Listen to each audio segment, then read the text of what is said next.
Hello guys, Savita Jindal की kitchen में आपका बहुत बहुत स्वागत है। और आज जो रेसिपी मैं आपके साथ शेयर करने जा रही हूँ वो है आंवला से भरपूर। जी हाँ, आंवले की रेसिपी बना रही हूँ। मैं अपनी लैंग्वेज में इसे बोलती हूँ खट्टी मीठी चटनी।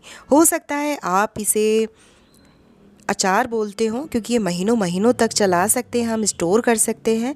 और आपको तो पता ही है आंवले के अंदर बहुत रिच होता है विटामिन सी। तो मैं तो ये कहूँगी कि इसे हमें अपनी डाइट का हिस्सा बनाना चाहिए। और कई बार जब मेरा सब्ज़ी बनाने का बिल्कुल से ही मन नहीं होता तो मैं इस चटनी को अपने पराठे पर, रोटी पे रोल बना करके खा लेती हूँ। तो आज वही रेसिपी मैं आपके साथ शेयर कर रही हूँ। तो इस रेसिपी को बनाने के लिए डेफ़िनेटली हमें आंवले चाहिए होंगे। तो यहाँ मैं आधा किलो आंवले का यूज़ कर रही हूँ। तो ये मेरे पास एक छोटा सा स्टीमर है। अगर आपके पास स्टीमर ना हो तब भी आप परेशान बिल्कुल से ना हो। कोई भी छलनी हो तो छलनी को भी फिटेड किसी भी बर्तन के अंदर रख कर आप स्टीम लगा सकते हैं। इसका सबसे बड़ा बेनिफिट ये होता है कि जो न्यूट्रिशन होते हैं वो एज़ इट इज़ ही बरकरार रहते हैं। अगर हम सब्ज़ी को बॉईल कर देते हैं या एक्स्ट्रा उसको कुक कर देते हैं तो उसका जो न्यूट्रिशन लेवल है वो डाउन हो जाता है। तो इस छोटे से स्टीमर में मैंने रखे हैं आधा किलो आंवले, जिन्हें मैंने बहुत अच्छे से धो लिया था और पोंछ लिया था। तो हम या अपने स्टीमर के अंदर इसे स्टीम करेंगे।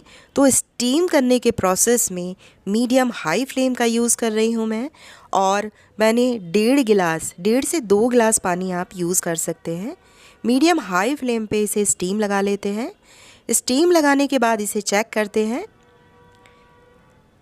आप किसी भी टूथपिक की मदद से, नाइफ़ की मदद से इसे चेक कर सकते हैं।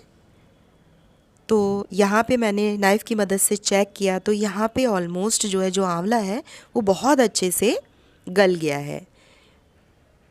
तो हमें प्रॉपर इसे इतना ज़्यादा नहीं गलाना है कि एकदम से ही ये सॉफ्ट हो जाए, खिल सा जाए, क्योंकि इसको ना हमें लच्छे की फॉर्म में लाना है। इस रेसिपी को जब कभी भी मैं बनाती हूँ तो कद्दूकस करके बनाती हूँ। उसका रीज़न ये है कि इसके जो लच्छे हैं ना वो बहुत ही ज़्यादा अच्छे लगते हैं खाने में, फाक की कंपैरेटिवली।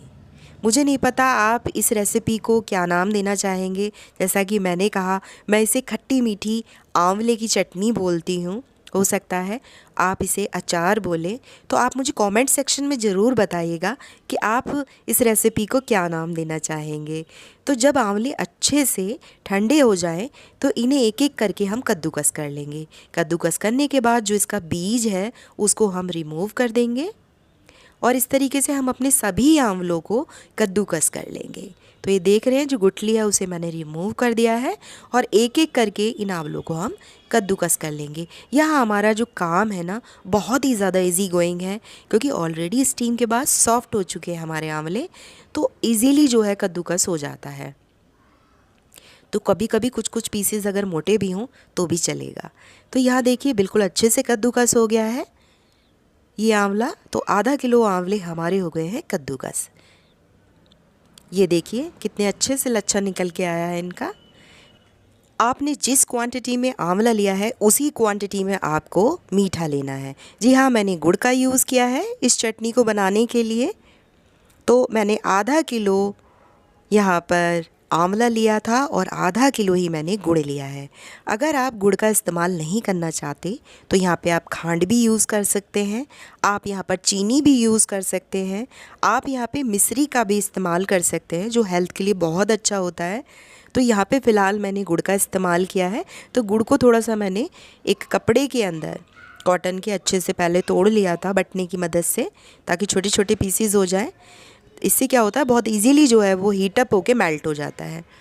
अभी देखिए हमारा जो गुड़ है वो मेल्ट होने लगा है आंवले के साथ। गुड़ की जो तासीर है वो गर्म होती है और इसलिए मैंने इस रेसिपी में यूज़ किया है, क्योंकि अभी ठंड अच्छी हो गई है। तो जो गुड़ है वो सेहत के लिए बहुत ही अच्छा है। तो इसको इतना ज़्यादा हम गर्मी में कंज्यूम नहीं कर सकते, जबकि ठंड में, जाड़ों में अगर हम गुड़ भी खाएं ना तो वो सेहत के लिए, हमारे डाइजेस्टिव सिस्टम के लिए बहुत अच्छा है, और वो भी आंवले के साथ। जबकि आंवला अपनी तासीर में ठंडा होता है और गुड़ जो है वो गर्म होता है। तो इसका जो परफेक्ट कॉम्बिनेशन बन जाएगा। तो इस तरीके से हम पकाते रहेंगे मीडियम हाई फ्लेम पर। यहाँ पर हमें लो फ्लेम नहीं रखनी क्योंकि थोड़ा सा टाइम लगेगा। जैसे जैसे गुड़ मेल्ट होता है तो वो पानी के फॉर्म में आ जाता है, लेकिन धीरे धीरे ये गाढ़ा होने लगेगा। और प्रॉपर हमारा जो है, जब तक ये गाढ़ा होगा, अच्छे से पकाना है जब तक कि ये जेल की फॉर्म में ना आ जाए। यहाँ आप देख सकते हैं कि प्रॉपरली जेल की फॉर्म में आने लगा है। और थोड़ा सा तो पता है आपको गुड़ का, चाहे हम किसी भी तरीके की कोई भी रेसिपी बनाएं, हवा के प्रभाव में आने पर ये ऑलरेडी गाढ़ा हो जाता है। तो ये देखिए ऑलमोस्ट मैंने काफ़ी अच्छे से कुक कर लिया है, काफ़ी गाढ़ा हो गया है। तो यहाँ पर मैंने हाफ़ टी स्पून सॉल्ट डाला है और थोड़ा सा तीखापन बढ़ाने के लिए मैंने यहाँ पर लाल मिर्च पाउडर का इस्तेमाल किया है। तो यहाँ पे लाल मिर्च powder it's up to you, आप कम डालें या ज़्यादा। तो थोड़ा सा मैंने तीखापन इसमें अच्छा रखा है, आधा चम्मच मैंने लाल मिर्च पाउडर का इस्तेमाल किया है। तो दोनों ही चीज़ें हमने अच्छे से मिक्सअप कर ली हैं। इसी के साथ मैंने यहाँ पे ड्राई फ्रूट्स ऐड किए हैं जो न्यूट्रिशन वैल्यू को और बढ़ा देता है इस चटनी के। तो यहाँ पे थोड़ी सी किशमिश डाली है मैंने, थोड़े से बादाम डाले हैं मैंने और थोड़े से कैश्यू डाले हैं। कभी भी आप इस रॉयल चटनी को खाएंगे ना तो यू कांट इमेजिन, आपको सब्जी की बिल्कुल ज़रूरत ही नहीं पड़ेगी। यानी कि कई बार से जब सब्जी ही नहीं होती घर में तो हम इस तरीके की चटनी को पराठे पे, पूड़ी के साथ, रोटी के साथ रोल बनाकर खा सकते हैं। अभी आप देख रहे हैं ये कितनी बढ़िया से चढ़ आ रहा है। यहाँ पे फ्लेम जो है मैंने ऑफ़ कर दिया था ड्राई फ्रूट्स डालने से पहले ही।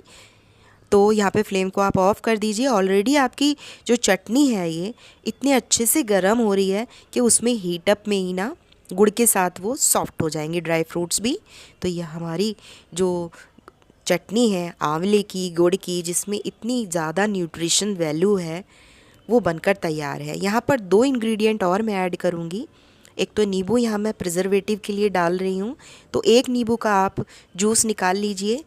तो इससे क्या होगा, आपकी जो चटनी है वो महीनों महीनों तक भी रखी रहेगी, तो बिल्कुल से ख़राब नहीं होगी। तो उसे ज़रूर ऐड कीजिए। इसके अलावा डाइजेस्टिव सिस्टम को बहुत अच्छा और स्ट्रॉन्ग बनाने के लिए मैं यहाँ पर काली मिर्च का पाउडर और काला नमक दोनों ही चीज़ें और ऐड करूँगी।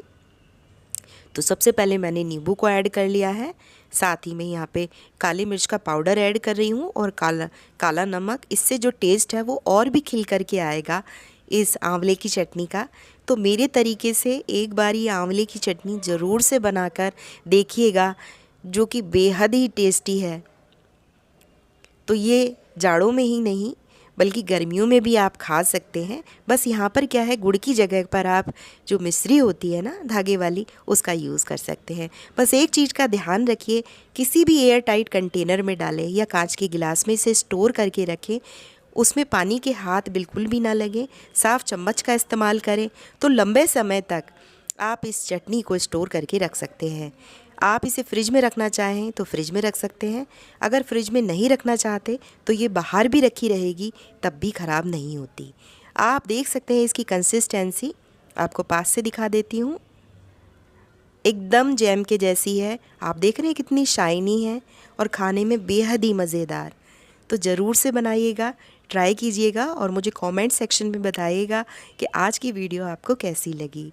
आई होप सो आपको अच्छी लगी होगी। तो लाइक करना बिल्कुल से मत भूलिएगा। और वो व्यूवर्स जो मुझसे कनेक्ट हुए हैं पहली बार, तो मेरे चैनल को कर लीजिए सब्सक्राइब। तो जल्दी ही मिलेंगे एक प्यारी सी हेल्दी रेसिपी के साथ। Till then take care, bye bye guys.